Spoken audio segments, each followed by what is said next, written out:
Buenas tardes, mi nombre es Marianela Altamirano, licenciada en Psicología. Hoy les voy a estar dando el primer teórico de René Caes. Él es un psicoanalista francés que nació hace 85 años y todavía continúa en vigencia. Fue alumno de Didier Rancière, que seguramente lo vieron o más adelante lo van a estar viendo. Y él fue psicoanalista individual y lo que quiso hacer fue aplicar parte de esta teoría del psicoanálisis individual a los grupos. Hoy vamos a estar hablando de lo que es la formación de los pequeños grupos como modelo de aprendizaje para él. Como bien decimos, en el psicoanálisis lo que hacemos o lo que se hace es experimentar, no se toma el modelo experimental, pero sí lo que se hace es investigar sobre diferentes casos, cuestiones o diferentes hipótesis que nos lleven a estos autores psicoanalistas a poder abordar una teoría, elaborar una teoría. Entonces él, junto a Didier Rancière, René Caes junto a Didier Rancière, experimentaron y teorizaron acerca de los grupos en el marco de la Escuela Francesa del Psicoanálisis. Él va a decir, sí, esto que yo les decía. Primero, postula lo que es la transformación psíquica que van a sufrir los sujetos en las experiencias grupales.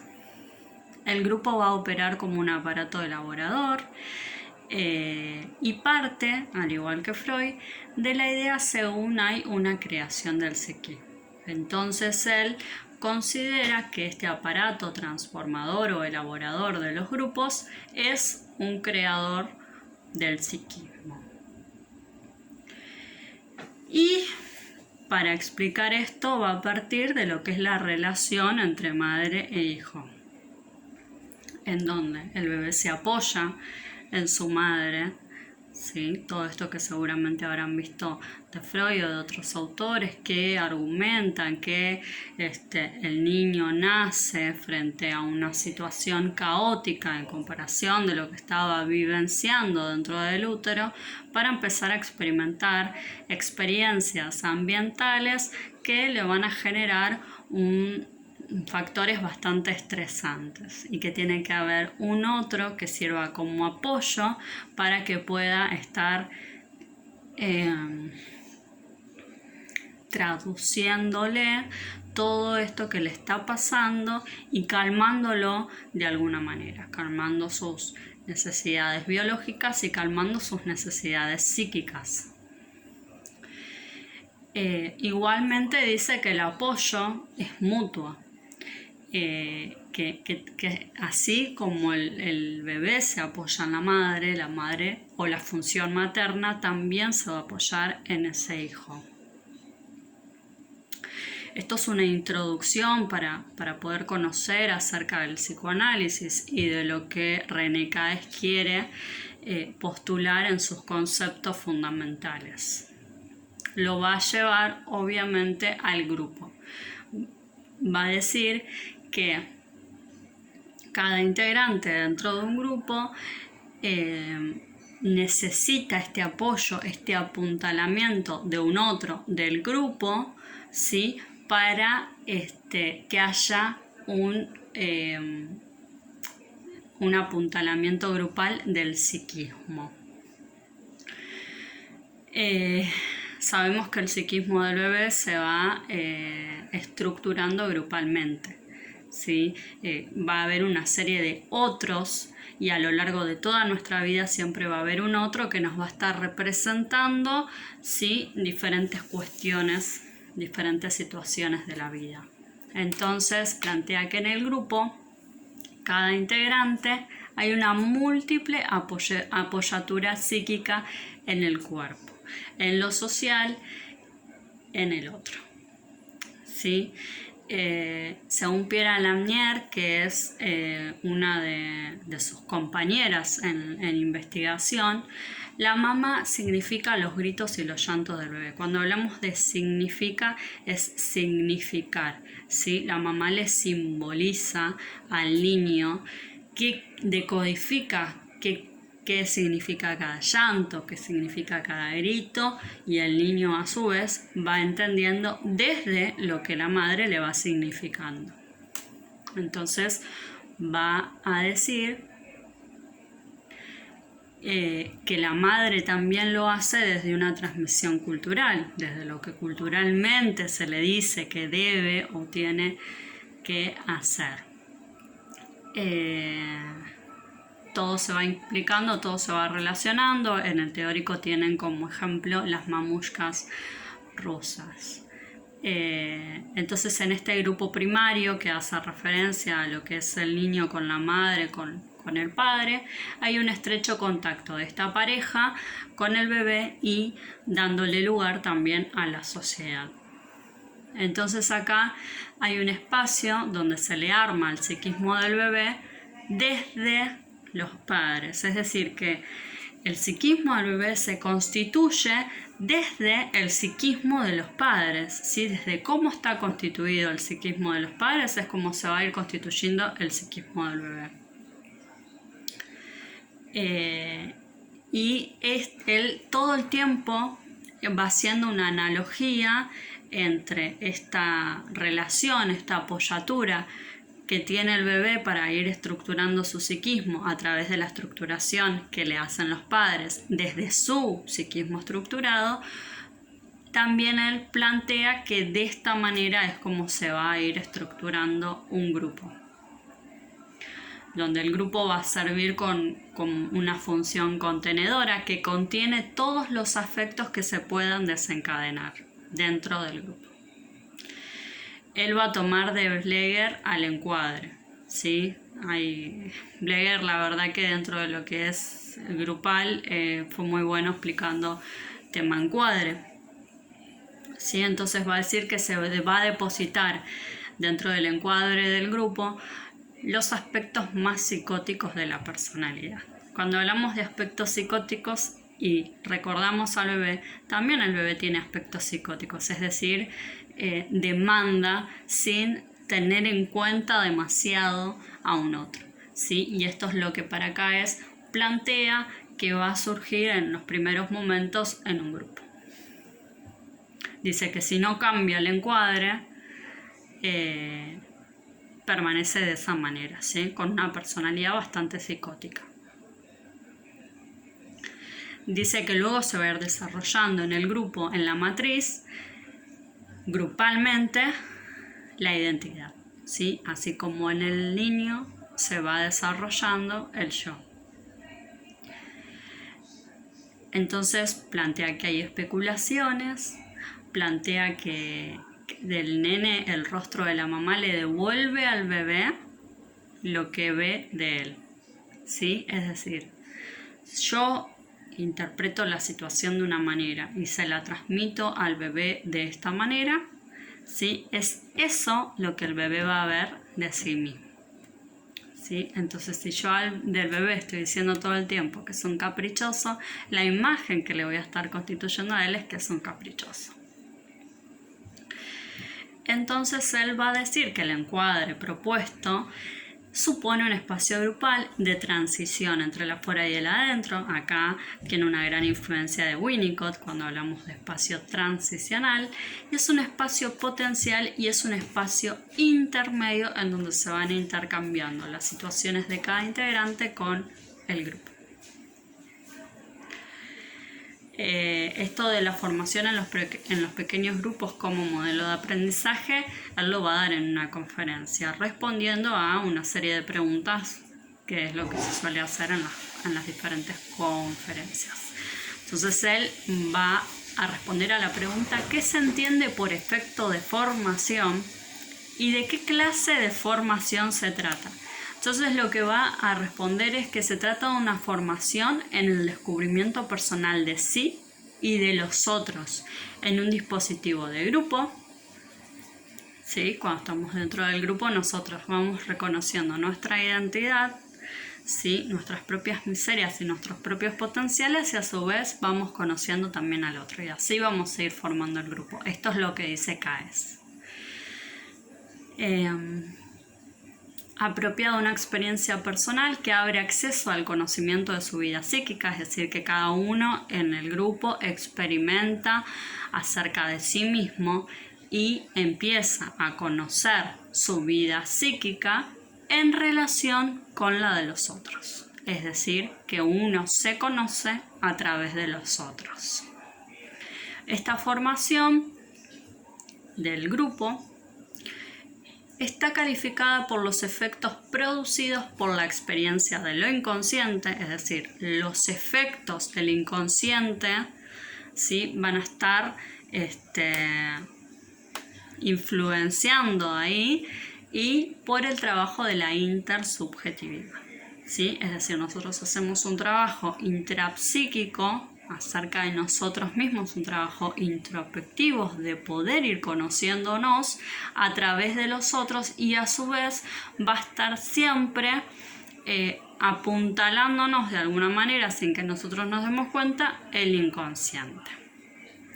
Y va a ser una diferenciación entre la formación de un grupo y entre el aprendizaje, porque plantea que el aprendizaje apunta a la adquisición de un saber, ¿sí? Nosotros cuando aprendemos adquirimos diferentes saberes a través de diferentes procedimientos y procesamientos intelectuales, percepción, memoria, todo lo que tiene que ver con lo neurológico y con lo vivencial, pero que empieza a ser una cuestión automática para hacer determinada tarea objetivable por sus resultados. Es decir, que cuando nosotros aprendemos, plantea Caes, es desde una manera para que el resultado de lo que yo aprendo sea calificado por los resultados, ¿sí? O sea objetiva por los resultados que yo obtengo de ese aprendizaje. En cambio, plantea la diferencia con las formaciones, que va a trabajar las condiciones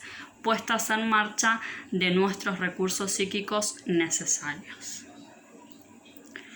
Y él va a hacer una diferencia entre un enfoque psicosocial, que es lo que seguramente ustedes vienen viendo porque se dedican a lo que es la psicología social o van camino a eso, y lo diferencia de un enfoque de formación psicoanalítico. El enfoque psicosocial, dice él, apunta de manera bastante explícita a entrenar a las personas a comunicarse bien dentro del grupo, a que funcionen como un grupo, a conocer los diferentes procesos y los medios de corregir los efectos negativos. Por ejemplo, hay una serie de desacuerdos entre los integrantes, bueno, van a tener que empezar a ponerse de acuerdo, ¿sí? Hay un rol determinado o que uno se autodeterminó, bueno, vamos a cambiar de roles para ver cómo funciona, o desarrollar los potenciales de los diferentes roles. No sé, hay desarmonía entre dos integrantes del grupo, bueno, van a hacer el trabajo en grupo juntos, ¿no? En cambio, plantea que el enfoque psicoanalítico es totalmente diferente, porque propone la experiencia de comunicar, de que comunicar es necesariamente tropezar con el obstáculo entre el proyecto de aprender a comunicar y las fuerzas inconscientes que vienen a contrarrestar este proyecto. Es decir, dentro del psicoanálisis siempre se le va a dar un sumo valor al inconsciente. Entonces, dentro del grupo él plantea que hay cuestiones inconscientes que van a venir a obstaculizar todo esto que uno se propone organizar en un encuadre. Estas fuerzas del inconsciente son salidas del conflicto psíquico, o estas fuerzas son salidas de un conflicto intrapsíquico entre los deseos inconscientes y los mecanismos de defensa que se oponen a la realización de dichos deseos, ¿sí? Esto es lo que pasa puramente en el aparato psíquico de la persona.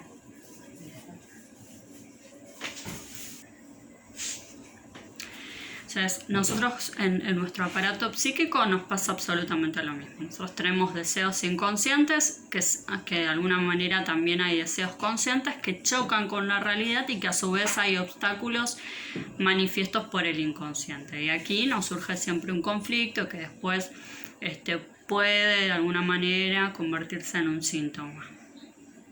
Entonces, ¿por qué? Porque hay conflicto entre los deseos inconscientes y los mecanismos de defensa que presenta el yo, para que no se realicen dichos deseos, porque muchas veces esos deseos, o la mayoría de las veces, no están socialmente aceptados y para el yo van a ser demasiado angustiosos.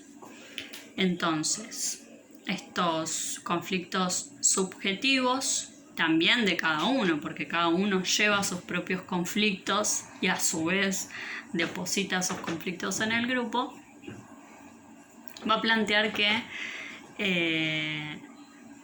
hay una necesaria conformidad al deseo del otro, ¿sí? Imagínense en que al yo a nuestro propio yo les cuesta aceptar los deseos inconscientes, imagínense lo que es aceptar los deseos del otro y la afirmación de su propio deseo. Y por esto hablamos de formación y no de aprendizaje. Desde que el pequeño grupo es el encuadre y el medio de la formación que proponemos, no hay tarea de aprendizaje de la cual hablar, plantea Caes. Plantea que los participantes son invitados a hacer esta experiencia de sus propios procesos internos y de sus maneras de reencontrar la alteridad. La alteridad significa algo alternativo, el otro, ¿sí? Entonces, bueno, ¿cómo hacemos la experiencia? Planteo mis propios procesos internos, me descubro, y también la de los otros. Que hay otros que son diferentes, que existe la diferencia, que existe lo desconocido. Voy a descubrir cosas que me van a gustar, que no, que tal vez no sabía que a mí yo le gustaban. El conflicto propio, el conflicto con los otros, el conflicto de los otros y el conflicto en los otros. Y nos dispensamos enseñanza a ese sujeto, es decir, no dispensamos enseñanza a ese sujeto no va a aprender, ese sujeto va a formarse en ese grupo. Cada uno hace esa experiencia y la interpreta en el cuadro del grupo. Y como psicoanalistas no conducimos al grupo en una dirección preestablecida, esto del aprendizaje es todo un objetivo, sino que, como por ejemplo hacen para realizar una tarea en lo que es la parte psicosocial. Lo que va a hacer el psicoanalista es poner atención en qué es lo que se va a ir movilizando y lo que también se le moviliza al psicoanalista que forma parte de este grupo. El contacto del encuentro con varias personas reunidas simultáneamente, porque recuerden que el psicoanálisis o el psicoanalista siempre está acostumbrado a lo individual. Entonces el hecho de exponerse a una situación grupal también le debe generar bastantes conflictos o movilizaciones, ¿sí? Y acompañamos en la experiencia de lo inconsciente. Analizar los propios procesos psíquicos del psicoanalista y de los integrantes y de las resistencias que se mueven en el psicoanalista, en el grupo y en esto que es un proceso de formación. Todo esto le va a decir que va a ser necesario para que se constituya una función interpretativa, es decir, el psicoanalista se tiene que poner ahí a también de alguna manera psicoanalizarse para que fluya su proceso de interpretación. Esto es bastante contrario igualmente a lo que el psicoanálisis hace en situación individual, porque en situación individual el psicoanalista no se va a poner a interpretarse a sí mismo para interpretar al otro.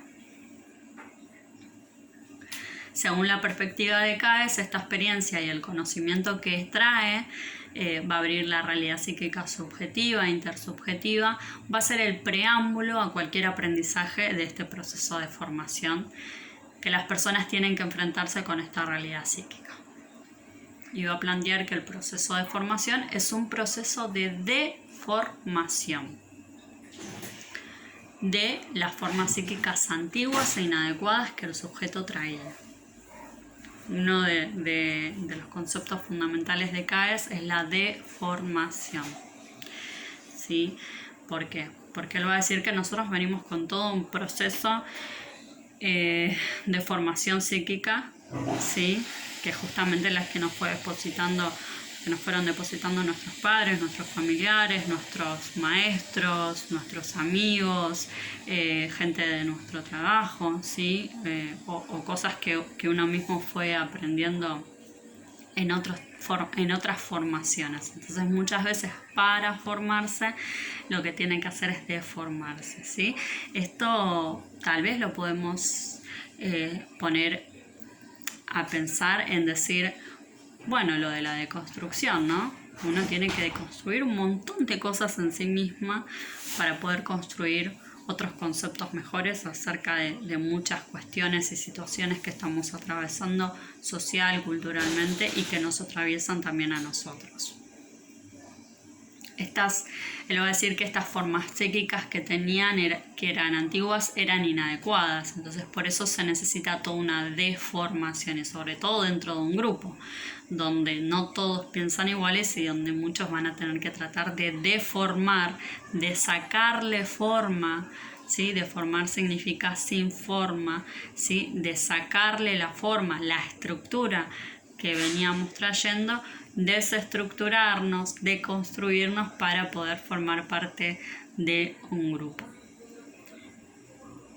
Va a decir que el dispositivo del grupo que está conducido según este método psicoanalítico es un instrumento de formación en razón de los procesos psíquicos originales que moviliza. ¿Cuáles son los procesos psíquicos que están involucrados en este trabajo de formación? Va a decir que va a poner en oposición para luego relacionarlos por un lado el proceso de construcción de una nueva forma y por el otro el proceso de desorganización. ¿Sí? Es esto, de deformar lo que estaba organizado de alguna manera para después llevar a organizarlo. Dice que solamente cuando estos dos procesos, el proceso de construcción de una nueva forma y el proceso de desorganización para poner la forma, cuando estos dos se articulan el uno al otro, se puede esperar que haya una transformación. Es decir, que tiene que haber una deformación para organizar una nueva forma y que surja la transformación. O sea, la transformación tiene que ver con un cambio de forma. Él va a decir que la formación humana, como transformación o cambio de forma, tiene un montón de preguntas fundamentales que nos hacemos sobre los orígenes, sobre los finales, ¿sí? Por ejemplo, dudas existenciales, ¿sí? Que están en el inconsciente colectivo. ¿Cómo nos originamos los seres humanos? Bueno, hay diferentes teorías y cada uno elige la que puede o la que quiere. ¿Cómo morimos? ¿Qué pasa después de que morimos? ¿Qué hay después de la muerte? Bueno, hay diferentes teorías, cada uno se la responde como quiere, ¿sí? Entonces, ¿por qué hablo de esto? Porque él habla de la pregunta del origen del sujeto y la relaciona con la transformación como cambio de forma. Entonces, él va a decir que ese es el por qué no podemos abordar la pregunta de la formación solo desde un punto de vista operativo, porque es mucho más profundo. De dónde vengo, a dónde voy, cómo termina, es lo que está en juego en esta formación. Una transformación o metamorfosis supone la representación de ese origen, ¿sí? De dónde vengo. Y la representación de un término. ¿Hacia dónde voy? ¿Cómo termina esto? ¿Sí? Él plantea que estas preguntas tienen que estar en el grupo de formación para que el grupo sea transformado. El concepto de transformación nos permite describir un cambio de forma, obviamente. ¿Sí? Cuando transformamos algo es porque ya no va a tener la misma forma, va a cambiar. A través de un proceso orientado hacia una representación con un término. Él cita a Bion, ¿sí? Quien elaboró la teoría de los procesos de transformación. Se interroga sobre la transformación a partir del análisis de los procesos del pensamiento y los describe como una transformación de forma, contenido y procesos psíquicos. Bion describe la forma por la cual los procesos del pensamiento y las posiciones subjetivas se inscriben en una relación intersubjetiva. Va a plantear que no son efectos, no son procesos de pensamiento, posiciones subjetivas que pueden extraerse de la relación intersubjetiva en la cual esos procesos se desarrollan.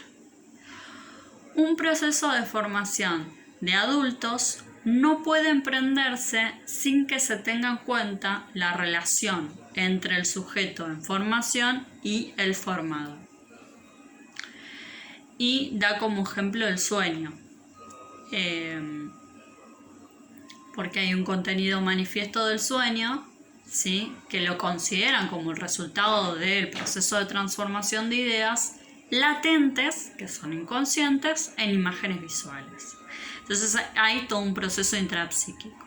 Nosotros lo que podemos decir de lo que soñamos son los contenidos y las imágenes que se nos manifiestan y que sí podemos las ponemos en palabras. Pero todo lo que ocurrió, todo el proceso inconsciente, lo que el inconsciente quiere decirnos en el sueño a través de esas imágenes manifiestas, es puramente inconsciente y es puramente reprimido. Entonces, dice que la forma como tal del sueño no nos es conocida, sino a través de lo que podemos relatar del sueño. Y si no tuviéramos el cómo poder comunicarlas o el lenguaje para que un otro lo pueda interpretar o escuchar, no se podría tener en cuenta. El paciente también asocia, porque lo que a través del lenguaje el paciente puede decir es porque es algo que ya trae aprendido. Y tiene que ver con la transformación en palabra de pensamientos y emociones. La interpretación va a ser de la misma manera y se va a concebir como una transformación verbal de los pensamientos del analista y van a ser transformados en lo que el analista, al interpretarle al paciente, el paciente va a vivir una experiencia emocional que también podría ser transformadora. Entonces él plantea que nosotros no podemos conocer la transformación que opera el relato sobre lo que pasó en el sueño sin otro trabajo de transformación que funciona a partir de las asociaciones del propio soñante, ¿sí? Si el soñador, si el paciente no viene y trae diferentes asociaciones, no, puede haber soñado esto, el sueño no se puede interpretar. ¿Sí? Es mentira que el psicoanalista vos venís y le decís soñé con esto, entonces esto. No, la asociación la hace el paciente y nosotros podemos darle un orden de interpretación a esto que asocia el paciente. Si el paciente no nos trae una asociación y nosotros mucho no conocemos al paciente, ¿qué vamos a asociar nosotros o poder interpretarle? ¿Sí? Entonces es muy importante el lenguaje y la asociación que el paciente tenga. Otro de los procesos psíquicos que pueden aparecer en un proceso de formación del grupo tiene que ver con la pulsión y con la organización narcisista de la primer formación del grupo. Va a hablar del mito del narciso, porque, bueno, si estudiamos a Freud sabemos que Freud se basa en hablar de narcisismo justamente por el mito de Narciso. Narciso es un joven que ama a su imagen reflejada en el agua. Ese amor que él mismo se tiene, esa imagen es la forma. Y dice que en otras versiones del mito puede ser ese reflejo la figura de su hermana desaparecida. Dice que Narciso tenía una hermana gemela que se llama Eco. Nacen, viven gemelos y él la pierde y lo deja a Narciso inconsolable.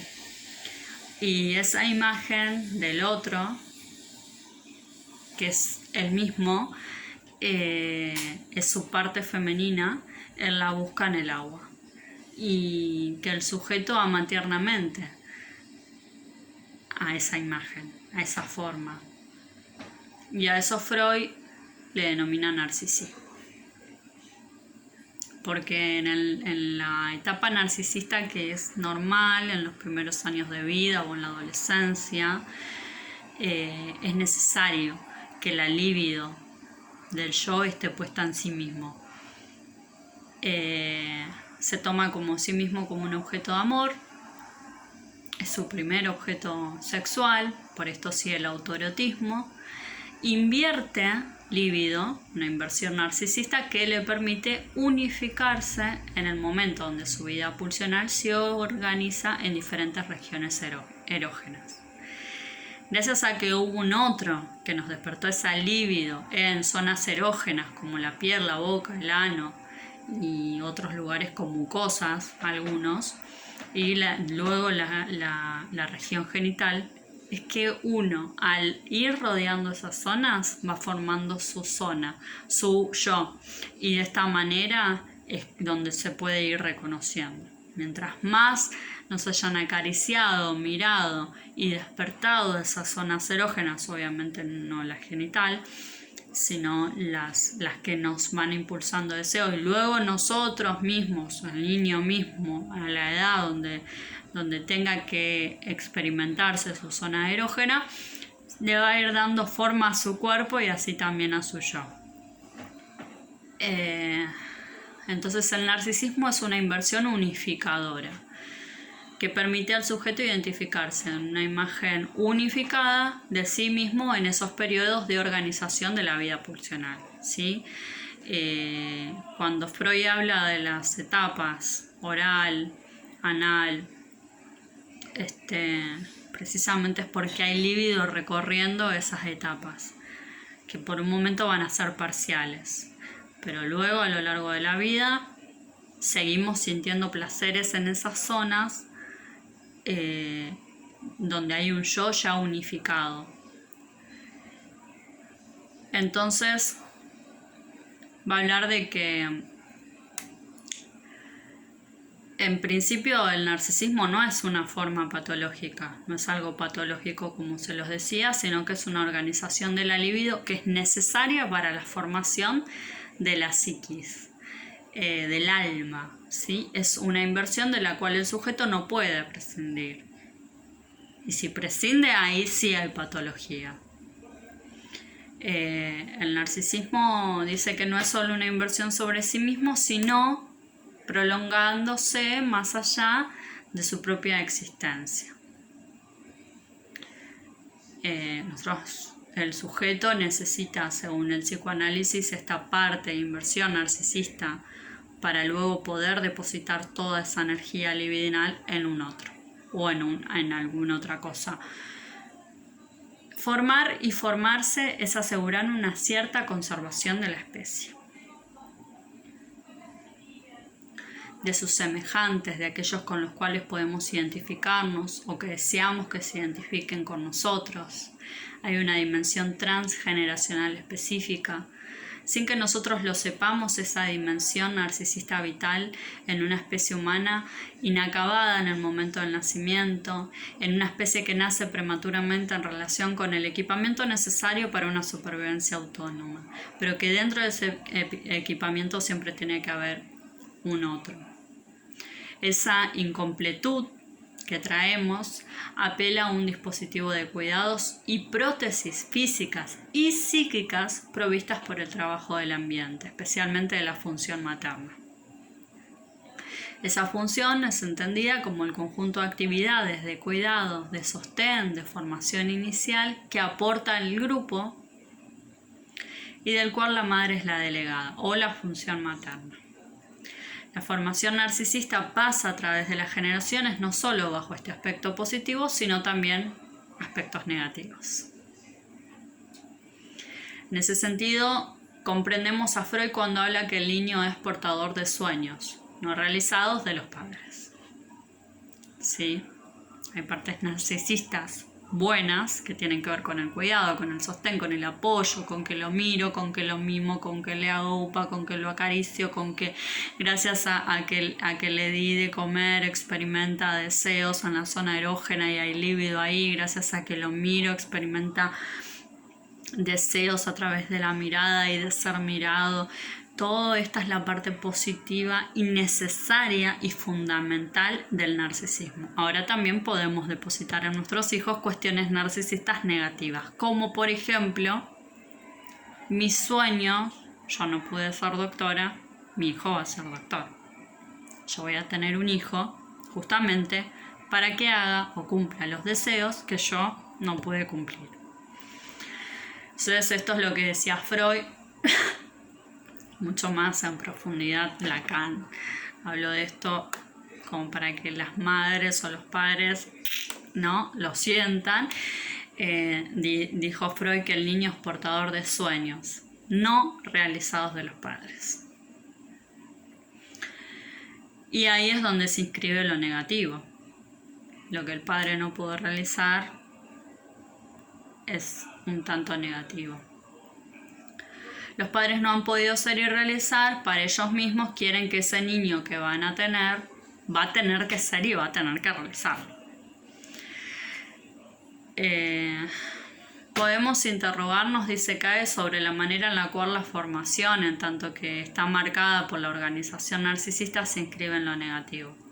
La misión ancestral delegada por los padres, en los cuales los sueños de deseos están siempre de una manera u otra y realizados, puede tener un efecto dinamizante, es decir, explotar en el niño también ese mismo deseo y entonces se transforma en algo positivo, o puede paralizarlo, puede hacerlo que él no se sienta propio de sí mismo, ¿sí? Que siempre esté viviendo una vida prestada. Y ahí se instala una cierta violencia en el corazón de esta anticipación narcisista.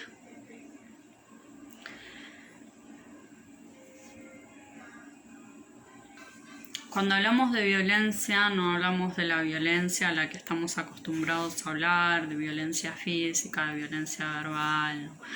La violencia de la que habla acá tiene que ver con el uso de la fuerza para conseguir un fin, para dominar a alguien o imponerle algo, ¿sí? Entonces, de lo que estábamos hablando, esto de los padres que depositan en los hijos sueños no realizados, ellos empiezan a conseguir un uso de la fuerza, ¿sí? Porque quieren conseguir de cualquier forma que ese niño sea lo que ellos quieren que sean y lo empiezan a dominar y le empiezan a imponer cosas. Y él lo va a asociar con la anticipación en la formación. Va a hablar de una situación en que el lugar del niño es anticipado a través del discurso familiar. Ay, mi hijo va a ser médico. Yo sé que mi hijo me va a dar el gusto de ser médico. Y los sueños, esto, ¿no? Decía él, a través del discurso familiar y los sueños parentales. Sin ese discurso de anticipación que precede al nacimiento, es decir, que es desde hace mucho antes del nacimiento del niño que se le está instaurando este deseo, sin esa violencia que asigna un lugar al niño antes del mismo nacimiento, sí hay un deseo. Yo deseo tener este hijo. Tal vez no solo para depositarle sueños, sino porque me siento realizado, porque mi sueño era ser mamá. Dice que seríamos lanzados fuera del campo del deseo. Entonces, acá relaciona la violencia con el deseo de los padres, ¿no? donde la madre va a animar y marcar a su niño, su cuerpo y su psiquis. Este discurso y este deseo se dirigen a un sujeto imaginario, ¿no? Imaginario tiene que ver con lo que ellos idealizan. La madre le va a solicitar al niño que confirme, que coincide con lo que ella le está anticipando, con lo que ella le representó. Y esta prefiguración, por otro, del lugar del niño va a constituir el entramado de las primeras relaciones que el niño va a empezar a... cómo el niño se va a empezar a relacionar. El niño se va a impulsar a tomar el lugar de aquel a quien se dirige ese discurso anticipador, pero deberá hacer valer ante su madre sus exigencias propias en relación con el lugar que les ha asignado. Entonces el niño ya viene con toda una demanda encima, con mandatos. Pero él plantea que esta violencia es creativa para el proceso de formación. Y también va a hablar de que esta formación debe ser destruida. Un poco estuvimos anticipando, ¿no? Que hay una deformación de esas primeras formaciones psíquicas y antiguas, que es necesaria para la transformación. O sea, es por ejemplo de la pieza teatral de João Pigmalión, porque dice que esa obra pone acento sobre las emociones sexuales, del amor de transferencia que viven y temen los formadores. Temen enamorarse del objeto que crearon, pensando haberlo creado, ilusionándose con haberlo creado. Esta ilusión narcisista es la del objeto formado. Él se imagina que fue fabricado por ese formador y en consecuencia todo un trabajo de desilusión tiene que hacerse. João nos muestra de manera muy fina cómo la criatura del formador, Pigmalión, cuando escapa a su influencia y a su dominio, está destinado a la destrucción. Lacan también hablaba de un poco de la función materna que es destructora, ¿no? Cuando ese niño no cumple con nuestras demandas, ese niño o ese adulto hijo. Y que es necesario un poco de romper con tanto la idealización del hijo hacia los padres como la de los padres hacia el hijo. La categoría de informe describe el resultado de la reducción de la forma por el trabajo de la pulsión de muerte. ¿Quién funciona como destructora? La pulsión de muerte. Hay resistencia, que se opone al objeto, a la voluntad de dominio, que es fundamental para la formación. Las investigaciones psicoanalíticas recientes han aclarado la relación de la influencia en el deseo de saber. ¿Cuál es el deseo de saber? El que hace a los niños ser curiosos, la pulsión del saber, ¿sí? No solo al niño, sino, por ejemplo, a ustedes que están estudiando, a mí que sigo formándome y a las personas que van investigando y descubriendo todas las cuestiones de interés. Las investigaciones psicoanalíticas han aclarado acerca de esto. La pulsión de influir en un elemento fundamental del conocimiento de los objetos. El niño ejerce su pulsión de influencia sobre los objetos y los conoce. ¿Cómo? Tocándolos, manipulándolos, se enfrenta, prueba su resistencia, la de sí mismo y la del objeto. La influencia estructurante es una experiencia que implica la capacidad de establecer una relación vital con el objeto y ajustes transformadores de la relación con el objeto externo. Y en este ejemplo que Caes da, muestra la diferencia entre la dimensión de la destrucción, que la llamamos sadí, ¿no? El deseo de destruir, asociado a la manipulación sobre el objeto, a quien dirigimos la destrucción. Y en esta experiencia de formación es esencial experimentar lo que nos dice Winnicott. El niño debe hacer la experiencia de la supervivencia del objeto a la destructividad. El adulto debe por ello hacer posible el ataque contra el objeto, quien debe sobrevivir a los ataques del sujeto en formación.